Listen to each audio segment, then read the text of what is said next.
Hello guys, আসসালামু আলাইকুম। আশা করি সবাই ভালো আছেন। আমি ভালো আছি। তো আজকে আমি চলে আসলাম একটা নতুন ব্লগ নিয়ে। আজকে আমার দুপুরের খাবার, এখানে আছে সাদা ভাত, আর এখানে আছে মিষ্টি কুমড়ার ঘাটি, আর এখানে আছে তরকারি,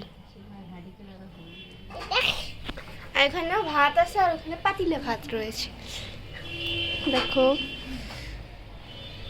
তো গাইস, টাটা, আবার দেখা হবে নতুন কোনো ব্লগে। ততক্ষণ সবাই ভালো থাকো। আল্লাহ হাফেজ। আমার এই চ্যানেলটিতে ভালো লাইক কমেন্ট শেয়ার করে দিবা। টাটা, আল্লাহ হাফেজ।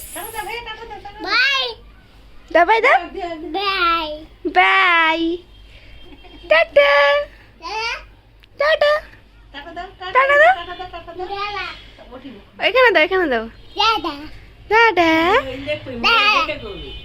দেখো, টাটা দাদা, কও কও কও, টাটা। তো গাইস, টাটা।